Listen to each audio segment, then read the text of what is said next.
A dar inicio a la última sesión del semestre. En esta ocasión tenemos la participación de José Marco Antonio Franco Pérez. Él es profesor titular de tiempo completo adscrito a la Facultad de Química de la Universidad Nacional Autónoma de México. Tiene la distinción investigador nivel 2 en el Sistema Nacional de Investigadoras e Investigadores. Es egresado de la Facultad de Estudios Superiores Cuautitlán, grado de maestría y doctorado en Ciencias Químicas de la UNAM.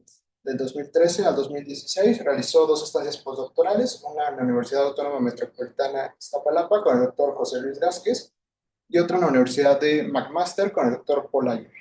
Su campo de especialización es la química cuántica, particularmente la generación de modelos teóricos y de inteligencia artificial orientados a describir el fenómeno de reactividad química. Cuenta con 45 publicaciones científicas en revistas indexadas de alto impacto, como lo son Chemical Science, The Journal of Chemical Theory and Computation, and Physical Chemistry, Chemical Physics. A la fecha cuenta con alrededor de 900 citas, ha realizado el registro de 2 marcas y 2 patentes. Ha dirigido 5 tesis de licenciatura y una de maestría. Actualmente supervisa 4 tesis de licenciatura, una de maestría y un servicio social. Bueno, sin más, le doy la palabra a Marco y bueno, en esta ocasión vamos a mantener la sesión de preguntas de la presentación. Gracias por la presentación y gracias pues, por compartir este espacio para que pueda presentar este tema que pues tiene como contenido principal una motivación o una exploración que he estado haciendo justo en estos 6 meses que he estado como sabático, haciendo estancia sabática aquí en Iztapalapa. Esta plática está orientada pues en descubrir o tener algunas ideas de qué es lo que motiva a los electrones para dejar a las moléculas y experimentar transferencia de carga. ¿Ok? Entonces recordemos que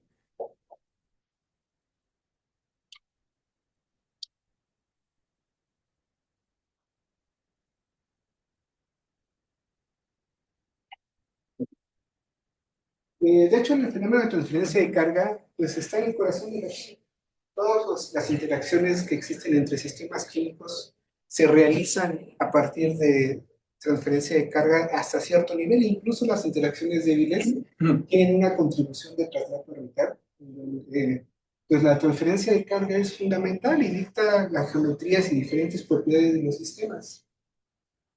Y la transferencia de carga en moléculas es completamente distinta a lo que pasa en sistemas más físicos, como por ejemplo un circuito eléctrico. Porque en realidad las moléculas no son conductores de la electricidad. De hecho, cuando sucede un fenómeno de transferencia, lo primero que sucede es una fuerte polarización para que la molécula pueda posteriormente transferir carga.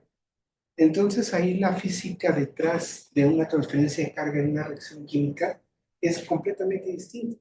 Hay parámetros distintos que de hecho no se tienen del todo elucidados. No se tiene un modelo de transferencia de carga definitivo en la actualidad. Entonces, ¿cuáles son los motivos o cuál es la posible razón por la cual este fenómeno suceda de manera distinta? Pues en general, uno puede considerar que los electrones están en un estado de confort cuando están en sus moléculas. Están en un estado cuántico estable y bien definido. Y esto se debe pues, a que los términos estabilizantes superan a los términos no estabilizantes y a veces lo hacen en una proporción considerable. Y además, bueno, gran parte de estos estados o de estas contribuciones enlazantes se deben al potencial nuclear que ejerce, pues, que experimentan los núcleos en las moléculas. Entonces, los electrones en realidad se encuentran en un estado muy cómodo. Hay modelos de transferencia de carga de diferentes tipos. Yo pues voy a hablar que más se ajusta a la plática. Y además, bueno, es un modelo que en principio está sustentado en los principios de la mecánica cuántica, particularmente en lo que se conoce como el teorema de Lenzano. ¿Ok? En donde tenemos pues básicamente pues describe cómo cambia la energía conforme va cambiando el número de electrones y está descrito particularmente por líneas rectas. ¿Ok? Entonces, estas líneas rectas tienen sus complicaciones. Particularmente el punto de intersección de las rectas no permite realizar las segundas derivadas analíticas debido a que hay una singularidad. Y eso pues nos da problemas para definir descriptores como la dureza o hipertensas. No es un modelo, digamos, muy operacional para estudiar la reactividad química. Por eso se suele recurrir a la aproximación parabólica, la cual, a pesar de ser muy sencillita, puede proporcionarnos o nos proporciona un modelo de transferencia de carga que si bien es simple, es bastante pues, intuitivo, bastante descriptivo de manera cualitativa, te proporciona cuál es la cantidad de carga transferida en la interacción de dos especies químicas y además también te permite estimar la energía relacionada con esa transferencia.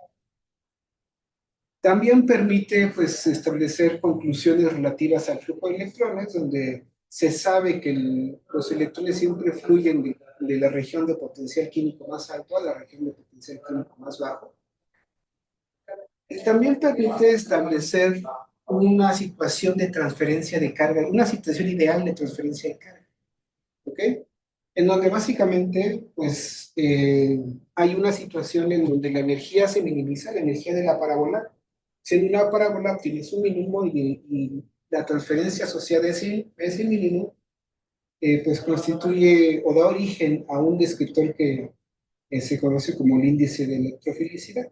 ¿Ok? Esta situación ideal de carga está caracterizada por una situación en donde los electrones están completamente dispuestos a agregarse a la molécula. ¿Okay? Eso se obtiene estableciendo un potencial químico de los alrededores igual a cero, y además la resistencia que presentan esos electrones es nula, su dureza es nula. Por ejemplo, si hacemos esa sustitución en la especie A, ponemos mu de A igual a cero y eta igual a cero, pues obtenemos la expresión para la carga máxima a aceptarse, y lo mismo, haciendo lo mismo, se obtiene la expresión de la electrofilicidad. ¿Okay? Y bueno, esta expresión, ambas cantidades se pueden relacionar con una expresión bastante simple. Pero ¿qué pasa cuando no utilizamos el modelo parabólico? Al fin y al cabo, el modelo parabólico pues, es una simplificación para poder obtener cantidades operacionales. Pero si no utilizamos el modelo parabólico, si nos quedamos con el teorema del ensamble a cero temperatura, lo que obtenemos es que la transferencia de carga sucede como, bueno, tiene un comportamiento del tipo escalón. ¿Ok? ¿Y cuál es el inconveniente de eso? Bueno, esta región que está acotada desde menos I a menos A es justo la región en donde nos interesa, es donde la especie química o puede perder un electrón completo o puede donar un electrón. ¿Ok? Pero el hecho de que esta línea sea horizontal quiere decir que en toda esta línea, en toda esta región, no hay transferencia de carga, la transferencia de carga es cero. Es decir, el modelo, el teorema del ensamble, que es pues, la parte más formal de esta teoría, nos dice que no existe la carga fraccional. ¿Okay? Lo cual, pues los químicos sabemos que no es cierto. Las moléculas se transfieren cantidades fraccionales de carga. Y además, pues evidentemente la línea horizontal en la parte superior, la cual pues, se dirige a potencial químico igual a cero, nos dice que pues, el índice de electrofilicidad es básicamente pues, la afinidad eléctrica, no hay más.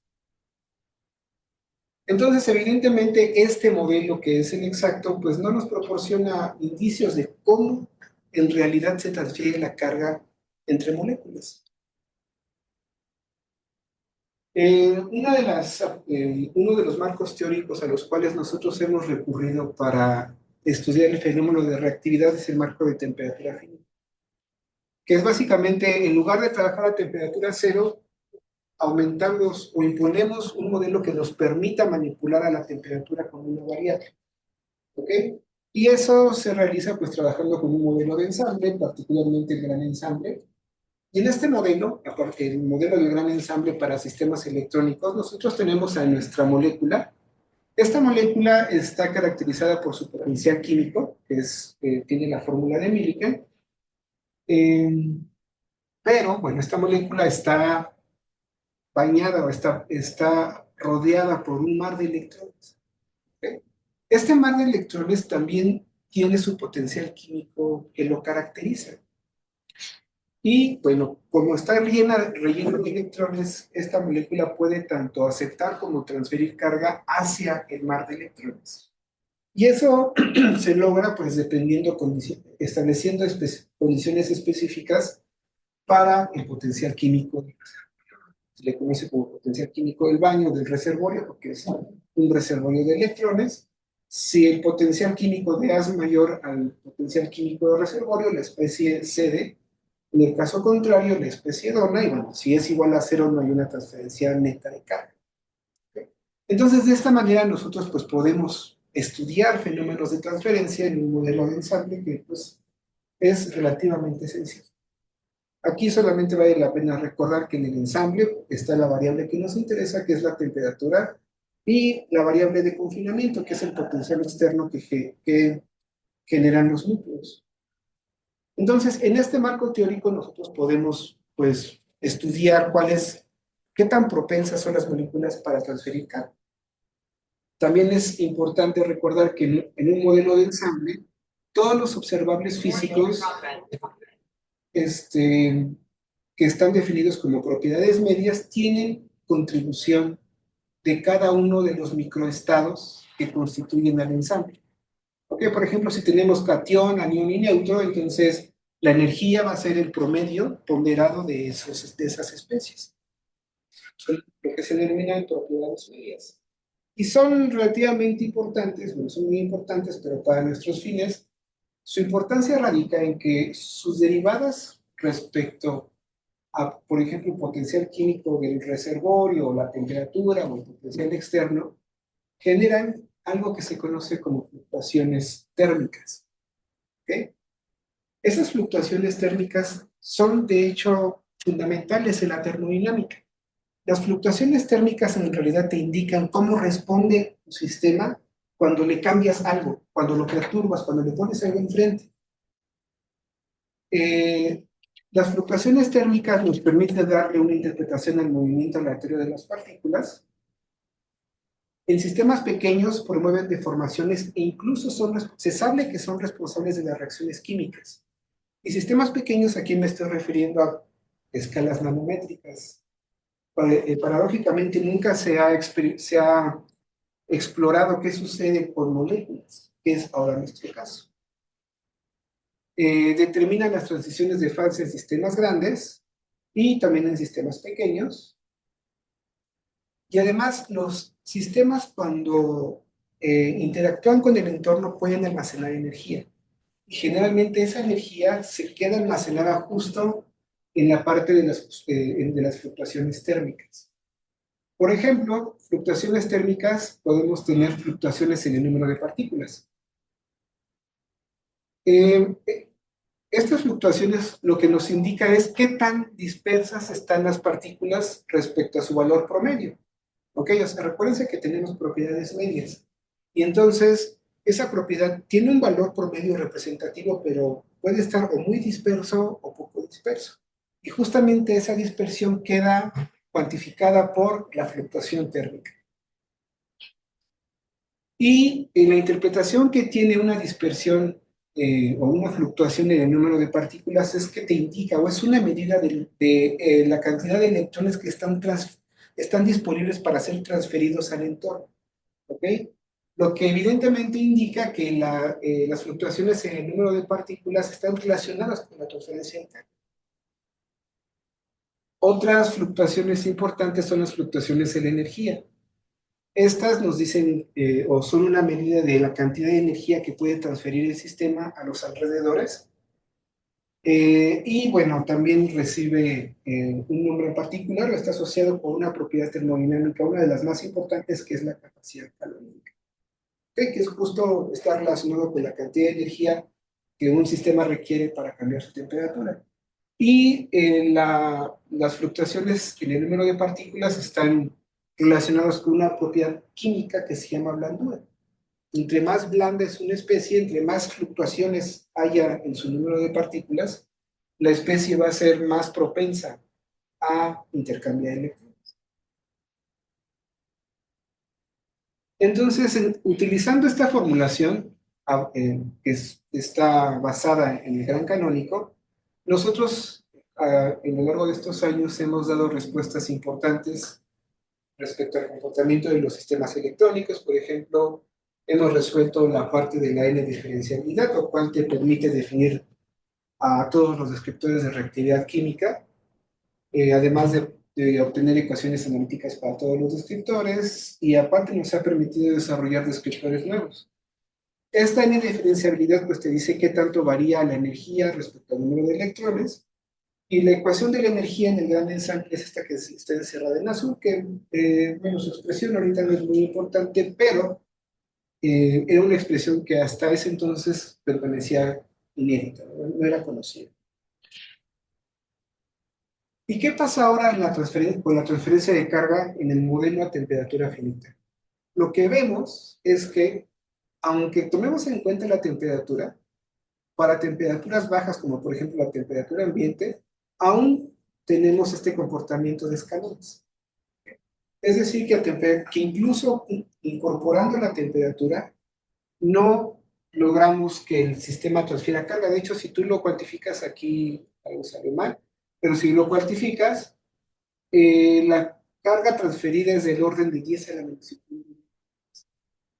Eso quiere decir que incluso en este formalismo, pues no se explica la transferencia de carga fraccional. ¿Ok? Y evidentemente, si definimos a la electrofilicidad, pues tenemos la misma situación. Va a quedar definida que es igual a la afinidad electrónica de la especie. Entonces, pues aquí estos resultados sugieren que los electrones muestran una resistencia inherente a transferirse a otras especies químicas. Son electrones renuentes o electrones rebeldes a la transferencia. Y la respuesta es, y la pregunta es ¿por qué? Bueno, es básicamente algo que platicamos. Los electrones están muy cómodos en sus moléculas, que no quieren salir de ahí. ¿Okay? Algo tiene que suceder para que los electrones cambien. Un comportamiento o un cambio radical o importante debe suceder. Que justa esa es la hipótesis de este trabajo. Que para que la transferencia de carga exista, eh, los electrones deben de cambiar su comportamiento de manera crítica. ¿Okay? Nosotros ahorita en este formalismo, hasta donde tenemos conocimiento es el más riguroso, pues trabajamos bajo una perspectiva termodinámica. Y entonces, bajo esa perspectiva, vale la pena preguntarse, ¿qué tipos de cambios una criptosfera termodinámica? Y bueno, uno de los más representativos son las transiciones de fase. La respuesta entonces a nuestro problema se las doy por adelantado, es una transición de fase de segundo orden, que es lo que pensamos que está sucediendo. Y para recordar que es una transición de fase, les voy a dar algunas características. Una transición de fase de segundo orden se caracteriza por un máximo en la capacidad calorífica. También se observan máximos en otras fluctuaciones térmicas. Y existe un parámetro que se conoce como parámetro de orden, que básicamente funciona como un switch, que te dice que hubo un cambio abrupto en tu sistema termodinámico. El más representativo es el de magnetización, que una sustancia después de la temperatura de Curie pasa de ser magnéticamente activa a magnéticamente activa. ¿Okay? En ese caso, el parámetro de orden es pues, precisamente la magnetización. Estas tres propiedades, además de que en la transición de fase de segundo orden, se observa que hay algunas propiedades termodinámicas que son universales o que no dependen de los microestados del sistema. También hay cambios notables de simetría y también se pueden observar comportamientos generalizados, es decir, hay comportamientos que aunque no son universales, sí son, sí, los sistemas siguen esos comportamientos a su forma, pero bueno, son pues los sistemas muestran comportamientos muy similares entre ellos. Esas son las propiedades o son las características más importantes de una transición de fase segunda. ¿Ok? Entonces, la pregunta aquí es si los electrones sufren una transición de fase, porque ya vimos que en sus condiciones normales no se transfieren, son muy reacios a transferir carga. Y lo que tenemos que preguntarnos es, pues, qué es lo que debe de suceder para que esa transición de fase se lleve a cabo si es que existe. ¿Ok? Entonces, las transiciones de fase generalmente se observan variando las condiciones del sistema. Una muy importante es la temperatura, la cual regularmente se le conoce como temperatura crítica.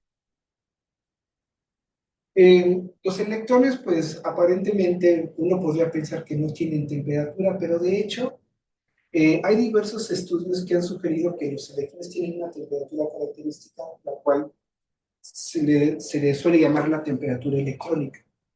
Entonces, esta temperatura electrónica se utiliza para modelar cómo los estados de una molécula cambian cuando interaccionan con una segunda especie.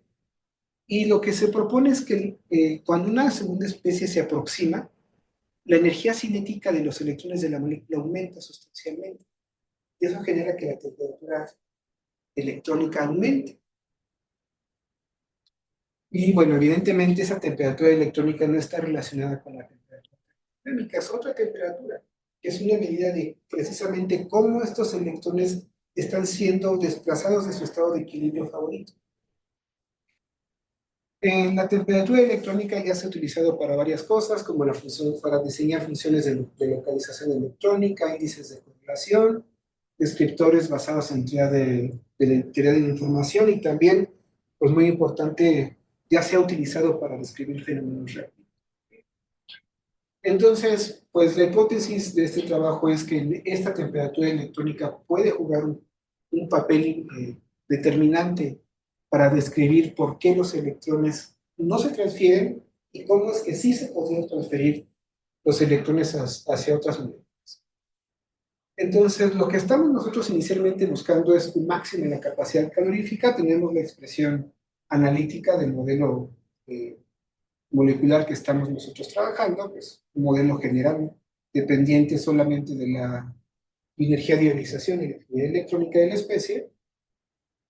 También estamos buscando máximos en las fluctuaciones en el número de partículas o la blandura. Y lo que les voy a mostrar a continuación es la gráfica de ambos perfiles. Fíjense aquí que cuando el potencial químico del reservorio es igual al potencial químico de la especie, acuérdense que ahí no hay transferencia de carga, la transferencia de carga neta es cero, que es justo esta región donde están las estrellitas, es esta recta donde están las dos estrellitas. En esa región existen dos máximos. El máximo amarillo es el de la capacidad calorífica, lo cual ya es un indicio de que hay una transición de fase en esa región. Y el segundo máximo se observa en las fluctuaciones del número de partículas, que es justo este que está en el azul. Entonces, al menos esos dos requisitos iniciales se observan, lo que sugiere que tal vez sí esté sucediendo una transición de fase de segundo orden. Además, también se deben observar comportamientos generalizados en diversas propiedades. Por ejemplo, la temperatura a la cual se observa ese máximo en la dureza está dada por esta expresión que está aquí, que los números no son ahorita muy relevantes. Lo importante aquí es que ambos máximos son proporcionales a la dureza de Pearson. O sea, ambos máximos, todas las sustancias van a tener una temperatura que es proporcional a la dureza de Pearson, lo cual además proporciona una explicación plausible de por qué la dureza está, esa expresión de dureza, la de Parry-Pearson, está tan relacionada con el fenómeno de transferencia, porque básicamente te dicta en qué posición está el máximo para cada especie química, ¿ok? Que es básicamente, bueno, las condiciones que deben de satisfacerse para que los electrones cambien y se observe el fenómeno de transferencia. También estamos buscando propiedades que no dependan de los microestados, es decir, que haya constantes universales involucradas.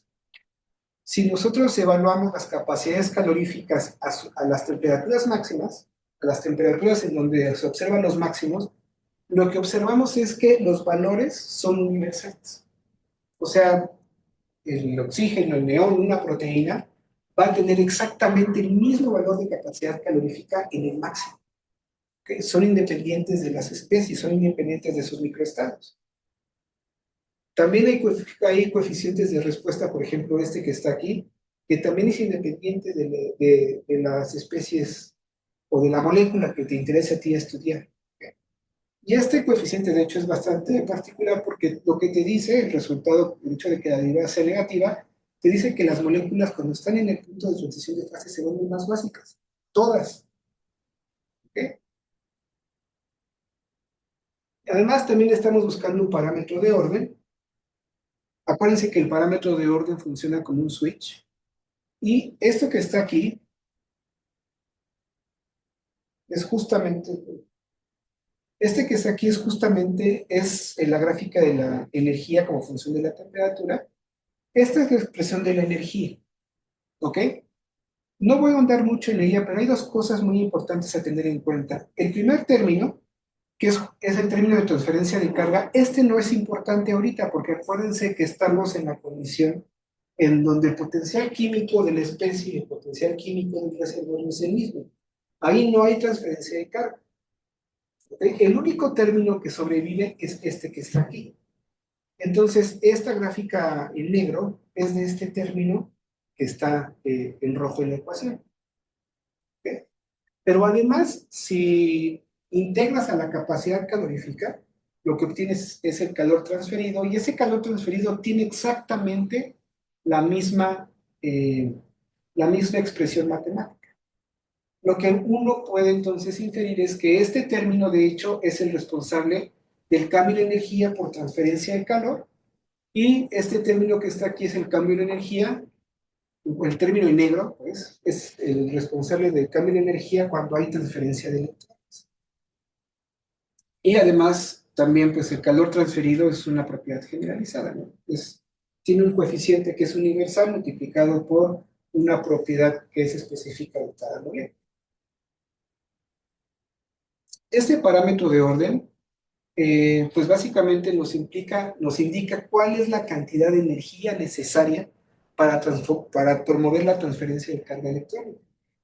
Y este resultado es general. Lo que nos dice esta expresión que está aquí, la del calor, que los átomos y moléculas requieren más o menos de un 16% de su GAP I menos A para que sus electrones se decorrelacionen, ya no se sientan tan parte de la molécula y puedan fluir y experimentar transferencia de carga.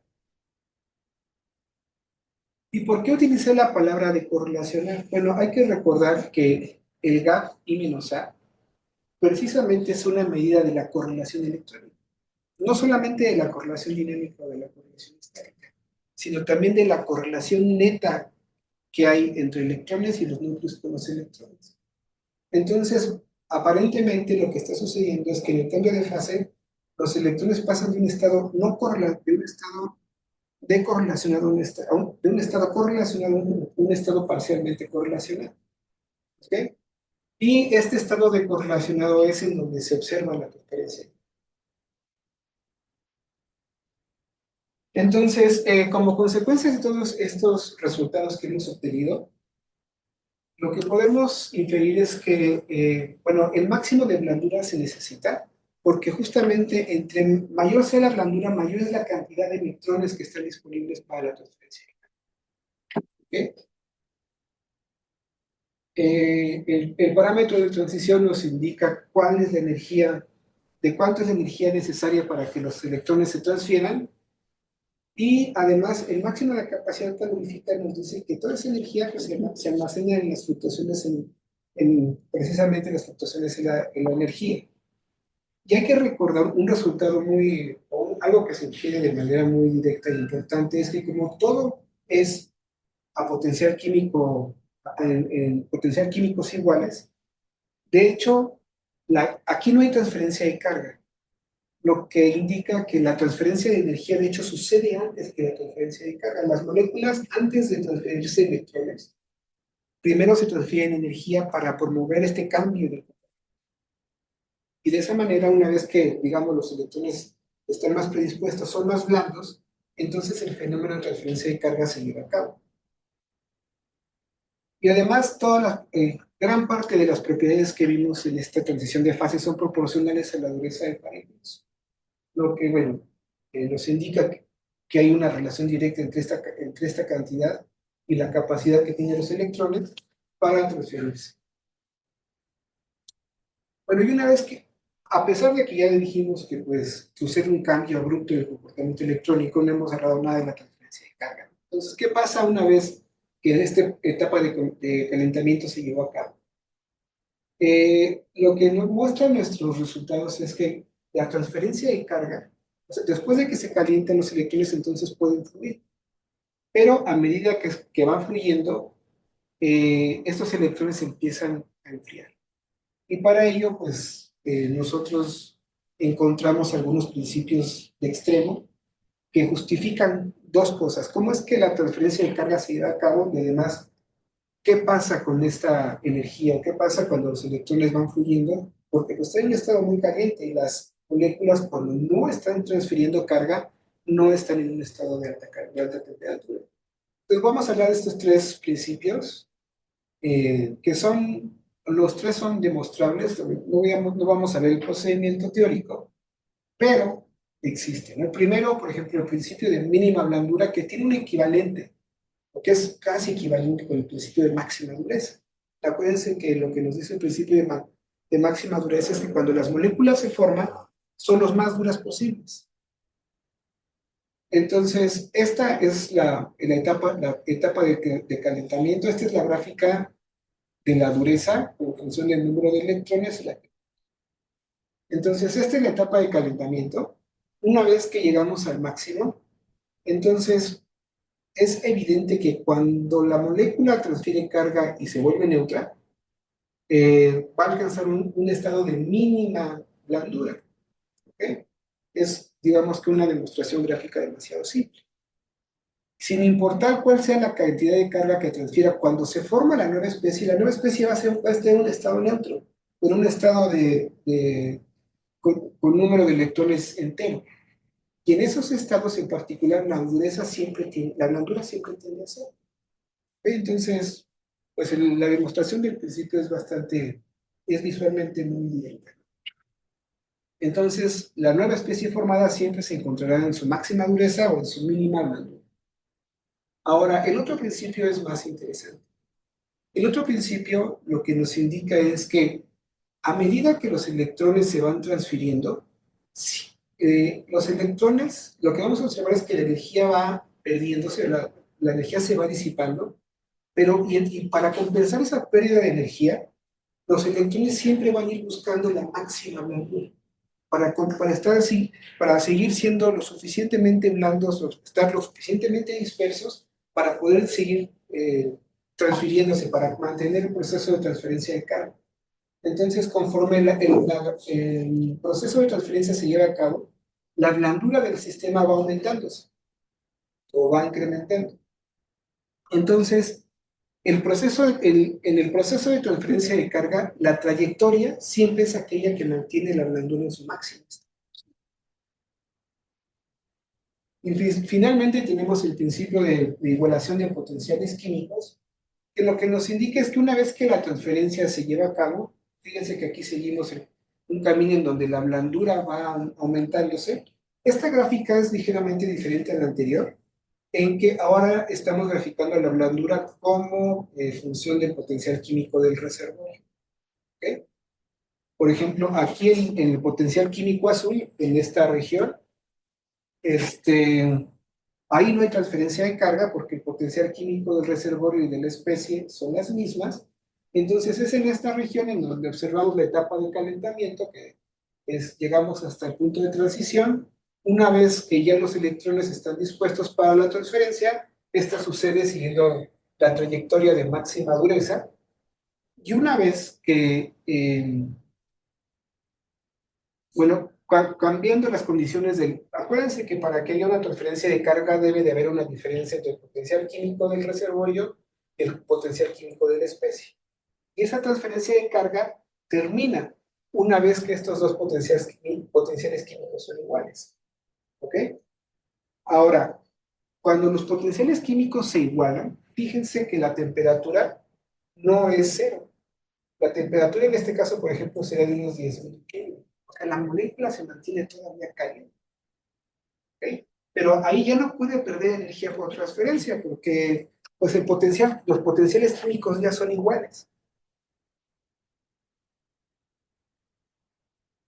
Y bueno, lo que nos indica además es que la temperatura, la blandura aquí no puede crecer libremente. Si bien siempre sigue la temperatura de la máxima blandura posible, lo hace tal que satisface el principio de igualación de potenciales químicos. Entonces, cuando la molécula, bueno, el sistema tiene una diferencia de potencial entre el baño y la especie química, los electrones se transfieren desde el estado caliente, se van enfriando, fíjense que aquí se van enfriando, pero no pierden toda esa energía. ¿Okay? Además sigue la trayectoria de máxima blandura, pero no lo hace de manera libre. Siempre debe de satisfacer que el potencial químico se iguale, porque si no, por la transferencia de carga no termina.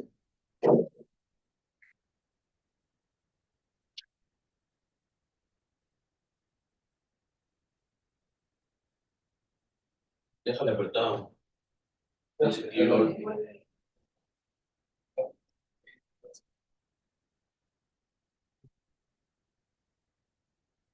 Entonces, lo que nos dice estos resultados es que la transferencia de carga sucede siempre con una transferencia de energía.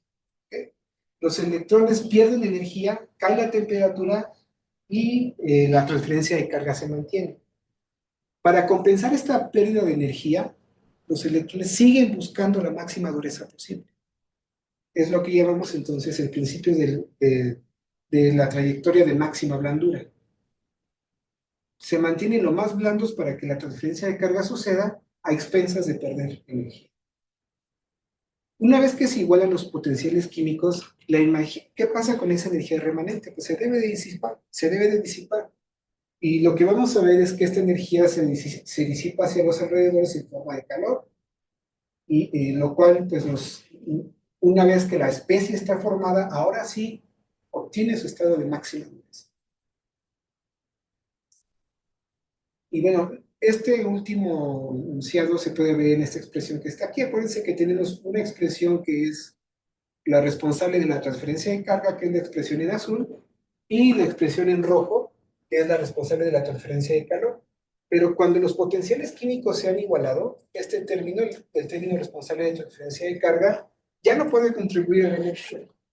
¿Okay? Entonces, cuando los potenciales químicos se igualan y ya no hay transferencia de carga, lo único que puede suceder es transferencia de calor. Entonces, una vez que el potencial químico del baño y el potencial químico de la especie son iguales, la energía remanente se libera en forma de calor hacia los alrededores, hasta que la molécula se enfría completamente y adquiere ahora sí su estado de máxima.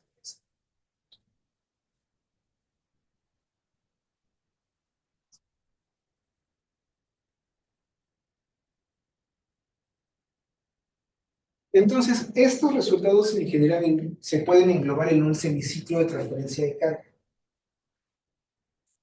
Eh, Primero, la especie está en su estado neutro, en una condición de temperatura bajo, el límite de temperatura cero. Una vez que la segunda especie se empieza a aproximar, promueve el intercambio de energía hasta llegar a la zona de calentamiento, en donde sucede la transición de fase de segundo orden. Llega a la etapa de calentamiento y entonces empieza la transferencia de carga hasta que los potenciales químicos se igualan, siempre siguiendo la trayectoria de máxima blandura posible. Y luego, en la última parte del semiciclo, sucede la liberación de calor, llevando a la molécula o a la nueva especie formada hacia un estado de temperatura muy baja y, bueno, los potenciales químicos están igualados, no hay transferencia.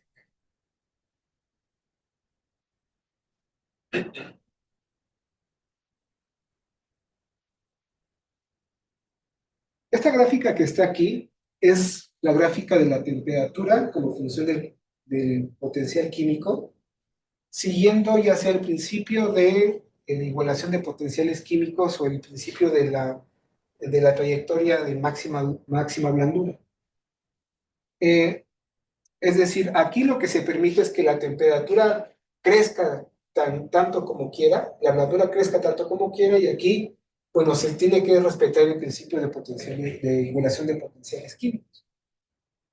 Entonces, por ejemplo, aquí en la gráfica de la blandura, lo que observamos justamente es que hay una penalización en la blandura por seguir el principio de igualación de potenciales químicos. Aquí la blandura empieza a crecer muy rápidamente y aquí pues tarda, ¿no? Porque el principio de igualación debe de cumplirse.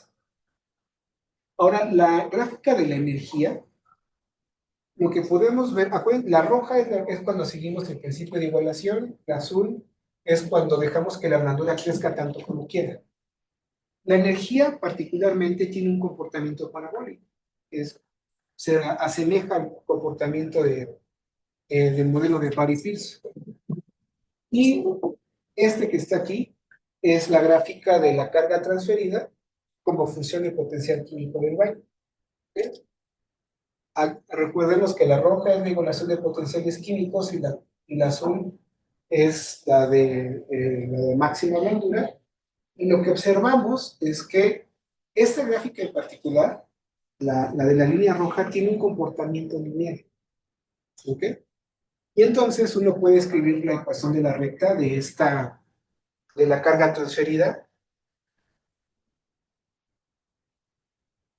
como función del potencial químico del reservorio.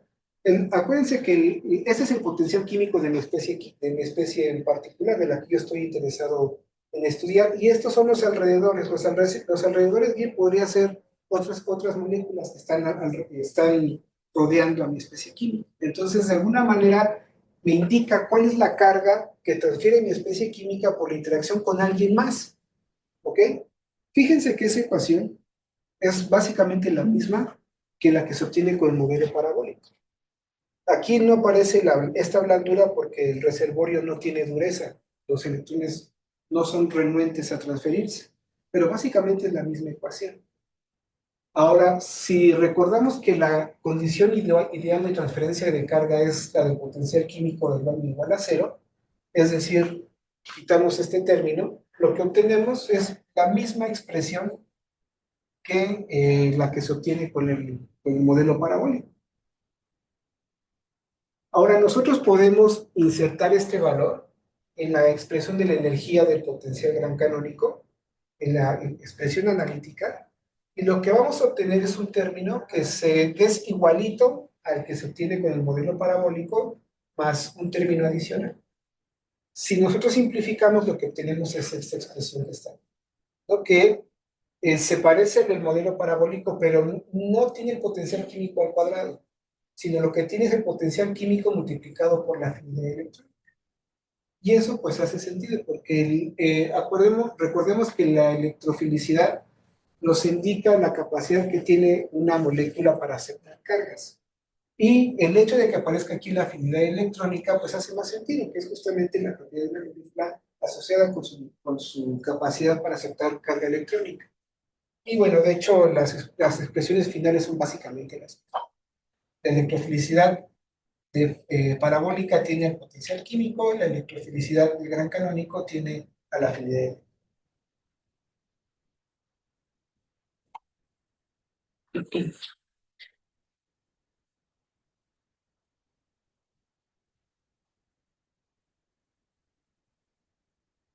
Podemos hacer el mismo procedimiento para la densidad. Esa es la expresión de la densidad en el gran canónico.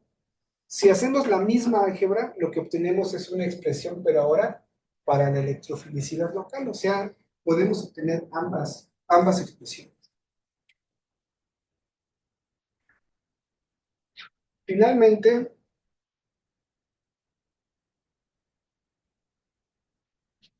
hay una, eh, hay una fluctuación térmica que también resulta muy importante, que es la fluctuación de la densidad electrónica, que esta fluctuación generalmente se le atribuye como el nombre de dureza local en el granizo.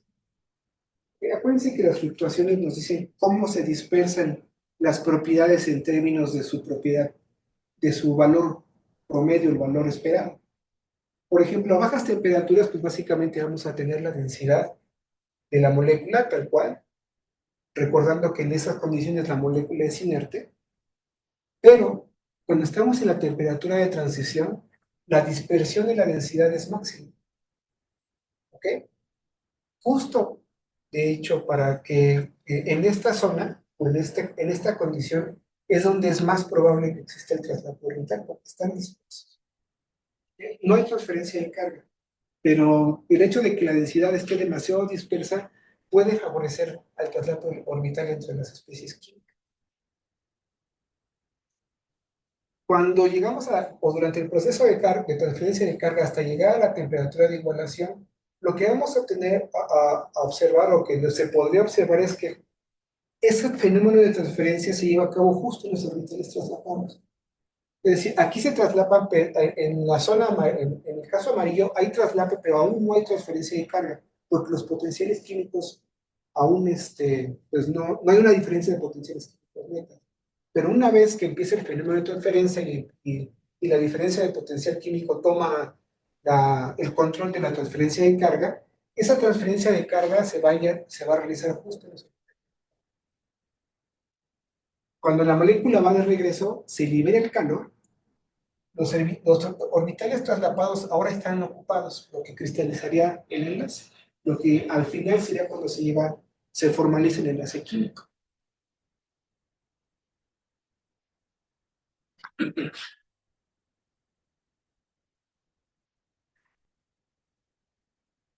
Entonces, como conclusiones de este tratamiento, pues básicamente lo que ofrecemos o lo que presentamos es un marco teórico de transferencia, el cual es consistente tanto con los principios de la mecánica cuántica como la mecánica estadística. Aquí no hay ninguna aproximación.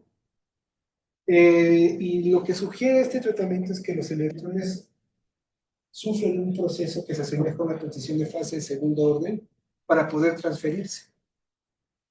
Y bueno, en general, este planteamiento teórico proporciona la explicación plausible, integral, racional del proceso de carga molecular. Lo que queremos hacer ahora, pues, como la temperatura es muy alta, es muy probable que los estados de alta energía, como los estados excitados, los iones o los orbitales por arriba y por abajo del nivel de Fermi, puedan participar en el fenómeno de transferencia. Además, como la temperatura es muy alta, probablemente la velocidad de los electrones también aumente de manera sustancial, lo cual podría implicar que el fenómeno de transferencia de carga suceda a escalas relativistas. Y bueno, además la transferencia, como sucede de una manera ordenada, podría generar campos electromagnéticos, lo cual podría cambiar el comportamiento de las. Además, como consecuencia del modelo, tenemos una propuesta de electroficidad local, en la cual pues Memo y Luis me están ayudando a explorar si es una buena propuesta. También podemos extender este tratamiento para una propuesta para la nucleofilicidad, además de que pues estamos aplicando estas ideas en sistemas biológicos. Pues eso es todo lo que les quería presentar. Les agradezco por su atención y su tiempo que estuvieron.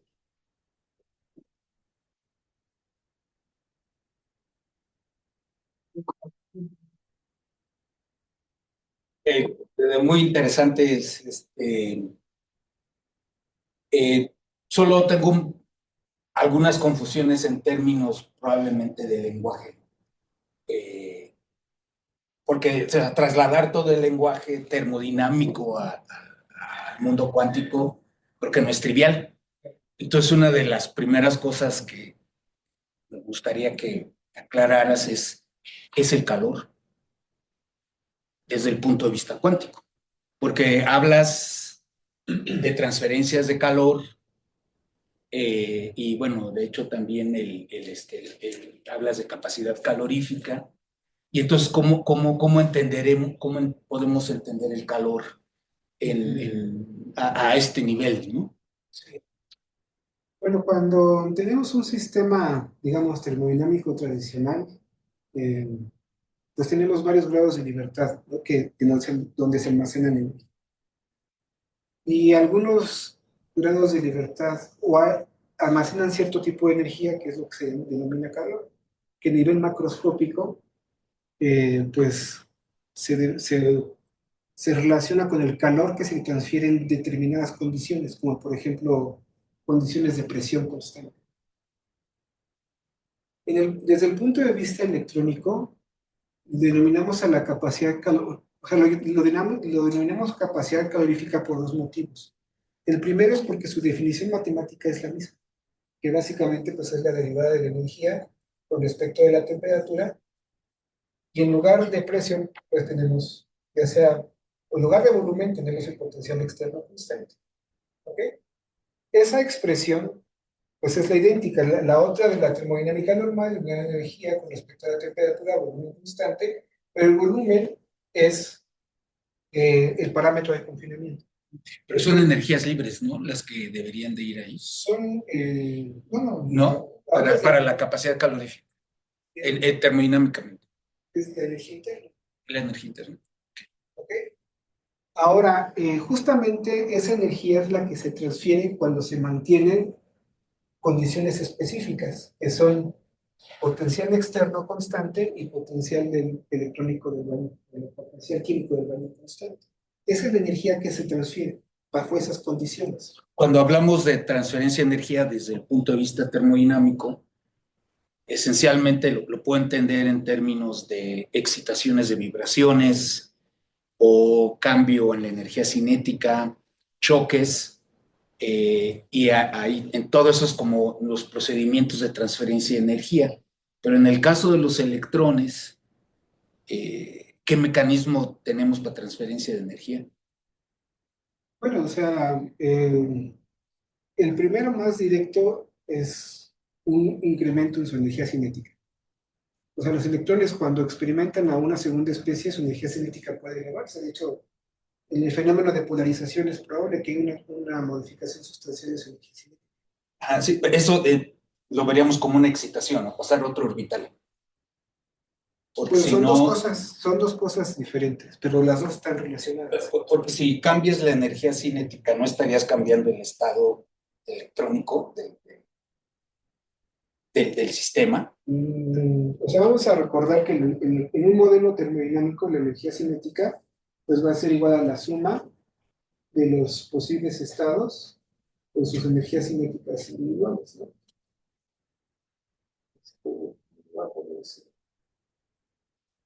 En primera instancia, la temperatura va a tener primero un impacto en los coeficientes de peso. No necesariamente en el estado termodinámico, en el estado cuántico de los sistemas, sino en sus coeficientes. Entonces, esos coeficientes evidentemente van a tener un impacto en el valor medio. Pero lo segundo que comentas también es cierto. Aquí, cuando el hecho de que la temperatura aumente, la interacción de una especie con otra, lo que podría hacer es que la cantidad de estados accesibles, o sea, los términos en esta suma, se incrementen. Pero esto también va a tener un impacto en el crecimiento de la entropía, que de hecho la capacidad calorífica también la puedes definir como T derivada de la entropía con respecto a la temperatura, ¿no? O sea, va a relacionar ambas cosas. Entonces sí, o sea, si nosotros tomamos como NI, logaritmo natural de NI a la entropía, K, pero este es K sumatorio. El hecho de que haya una mayor cantidad de estados posibles o accesibles te eleva la temperatura, te eleva el valor de la entropía. Sí, ambas cosas están relacionadas, pero no necesariamente son las mismas. O sea, es como decir, para elevar la temperatura tendrías como que aplicarle un campo, el campo de la molécula que se acerca o algo. Cambias el potencial, ahora aunque sigas estando en el estado basal, pero es el estado basal en presencia de un campo. Y eso te podría generar ya un cambio en las energías cinéticas de los electrones. Esa es la idea. Esa es la idea. O sea, es una manera pues, promediada de estudiar las primeras perturbaciones de que genera una especie sobre una molécula.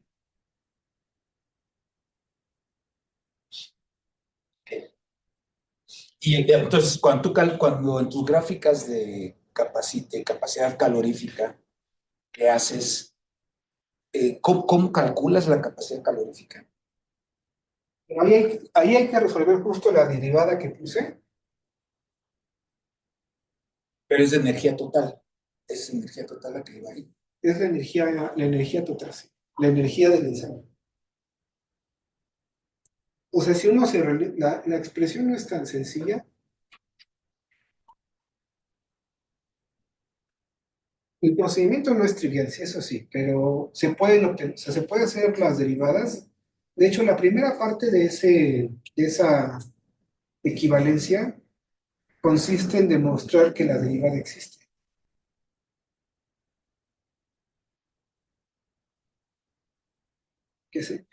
Y una vez que demuestras que la derivada existe, luego la haces. Y todo lo que obtienes es este caso. Que bueno, no le expliqué mucho, porque no tiene mucho sentido, pero bueno, se hace la talacha y se obtiene un resultado fiel. Y luego, pues, con esa capacidad calorífica, puedes calcular el calor transferido de esta manera, ¿no? Que es algo que también hicimos, que por eso lo que proponemos es que hay una transferencia de calor, justo antes de la transferencia de carga y durante la transferencia de carga. Sí, creo que lo entiendo ahí, pero ahí todavía se me dificultaría como un mecanismo cuántico, lo puedo entender. ¿Cómo transferir calor? Digo, O desde el sea, punto de vista clásico, al fin y al cabo, en la transferencia de calor participan los estados robibrónicos y todos los estados robibrónicos y traslacionales de un sistema termodinámico. La cuestión es que en un sistema termodinámico normal, la contribución de los estados electrónicos es marginal respecto a los vibracionales. Y pero entonces si ahí tienes un átomo, bueno, pues en ese caso estamos, o sea, en un sistema termodinámico clásico, los átomos de todos modos tienen sus modos sus modos rotacionales, sus modos traslacionales. En este caso, bueno, no es como que los electrones estén vibrando desde el punto de vista de un resorte. Bueno, tienes razón, o sea, trasladarlo no es tan directo. De hecho, el concepto de temperatura electrónica también tiene sus detractores. Pero el hecho de que ello, o sea, si hay una energía cinética de un sistema, de un colectivo de partículas, pues puedes definir una temperatura. El colectivo de partículas, pues es un colectivo de electrones. y la temperatura tú lo igualas a la energía cinética. O sea, ¿Sí? para calcular tu temperatura, O sea, pues es un parámetro que entra. es un parámetro, o sea, los factores de peso tienen a la temperatura embebida, ¿no?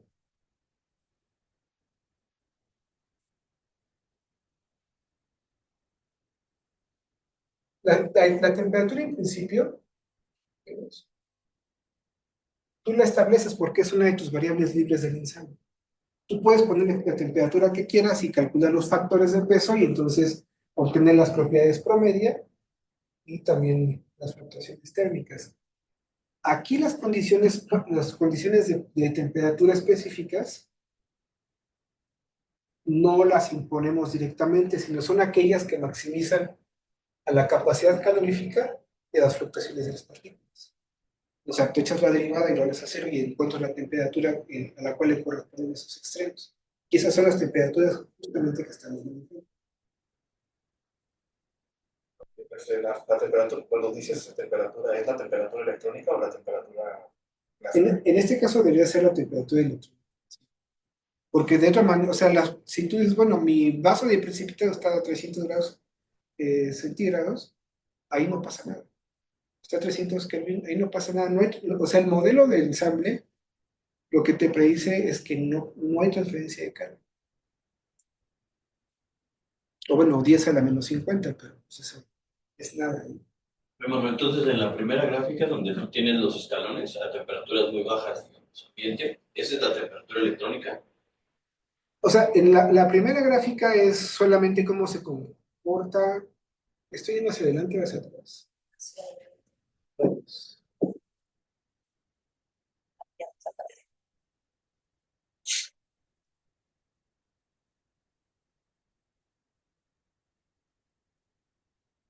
Ahí, ese de los carros. O sea, esto solamente es cómo cambia respecto a la temperatura. Pero esa temperatura ¿es la electrónica o Es la temperatura que está en los factores de peso. Ahí no necesariamente le necesitas dar una interpretación todavía. Es la temperatura del ensayo. y podría ser entonces la electrónica? Así es. Tenías órdenes de 10.000, ¿no? Donde ya se comporta suave. Así es. Justamente órdenes de 10.000 es cuando ya no está sí, los escaloncitos, ¿no? Ahí hay una, o sea, por ejemplo, en esta región, ahí ya no va a ser plano, sino va a haber una carga neta transferida. O sea, la cuestión es que los electrones cuando están en las moléculas en el estado fundamental son muy reacios a salirse. O sea, pues las moléculas no son conductores. Entonces, no es suficiente con establecer una diferencia de potencial, como en el caso de un circuito, que tú estableces una diferencia de potencial y por las bandas de los electrones que están en la banda de conducción, pues esos rápidos se salen. Rápido pueden fluir a través del sistema y ser parte del circuito completo, pero las moléculas no. Las moléculas pues tienen su nube electrónica, las cuales no son dieléctricos en general. Entonces no basta con establecer una diferencia de potencial para que el electrón quiera salir. Y en el caso de cuando hacemos un experimento de electroquímica, ponemos un electrodo y que podemos fijar una diferencia de potencial en ese electrodo. Y sabemos que a cierto potencial sí hay una transferencia de carga. Pero general, ahí, bueno, sí hay varias cosas que discutir, y sí tienes razón, pero en general, en electroquímica, la cantidad de electrones que se transfiere es entera, que es justo estos casos. Aquí, ¿no? Justamente las mesetas de estos escaloncitos. Bien. O sea, ahí el mecanismo es otro. Estás venciendo la resistencia a la transferencia de carga, pero no te estás yendo con la partícula, sino te estás quitando el electrón completo. Aunque hay casos en los que sí se observa las Tiene que es lo de ser externo e interno, ¿no? pero el fenómeno es distinto, que es justo como empecé la plática, desde mi perspectiva es distinto, porque o sea, aquí la diferencia de potencial en potenciales químicos no basta para observar transferencia de carga.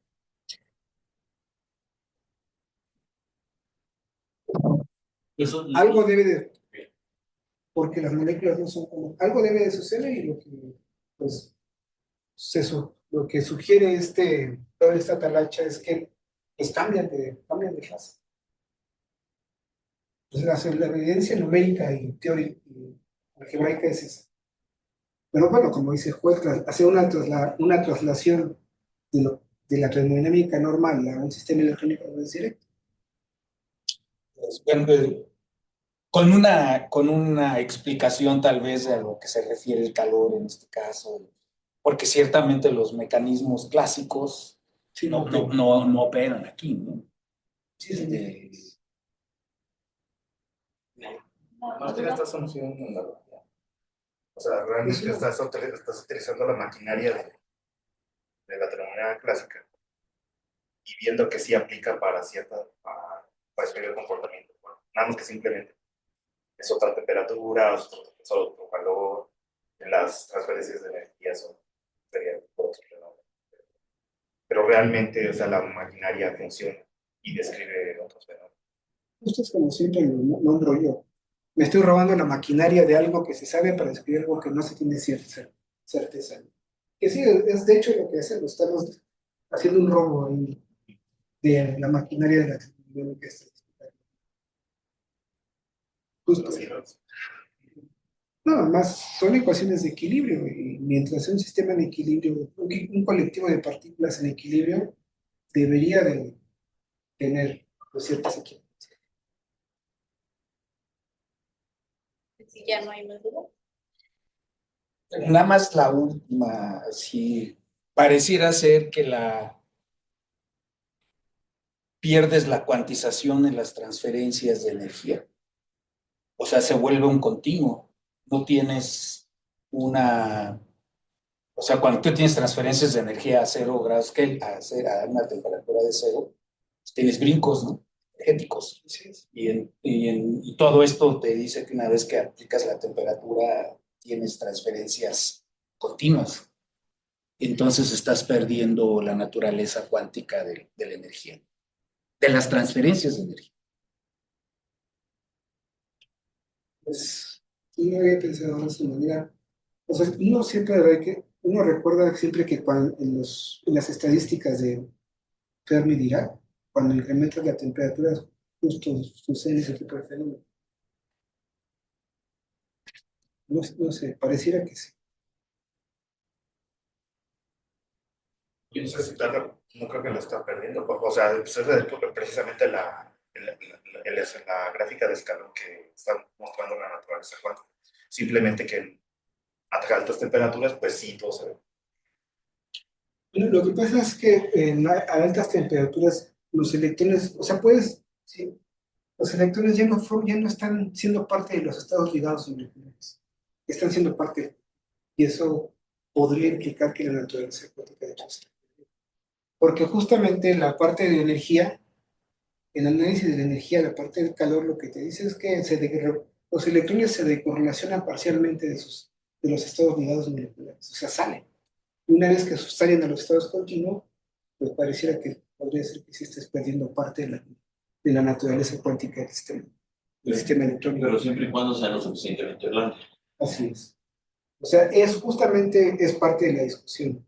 Para que eso suceda, para que puedan salir de los estados ligados, primero deben de volverse muy blandos. Y la forma de volverse blandos es pues, llegar al punto crítico de lo que requiere temperatura. Debe de haber algún límite, ¿no? Porque pareciera ser que te vas moviendo de correlacionar todo, pareciera ser que te estás moviendo a un modelo de electrones libres. Sí, hay Pero un- debe de haber un límite en eso, ¿no?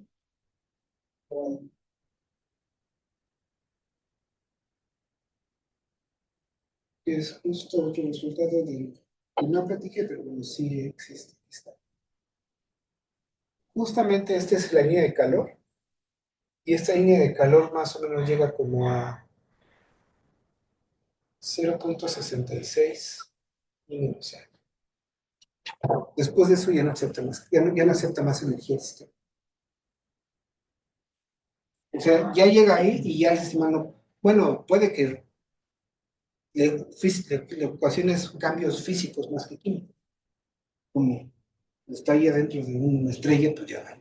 O sea, un ente externo, un potencial adicional al que está generando los cambios. Así es, pero justamente lo que dices es correcto, o sea, esta curva no puede correr no puede subir a más de 0,66 menos, que es el límite.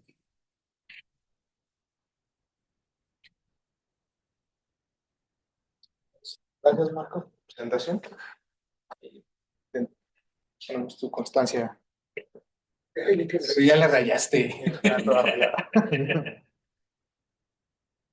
Muchas gracias. Muchas gracias. Gracias a todos por su asistencia, también a los que nos acompañaron por su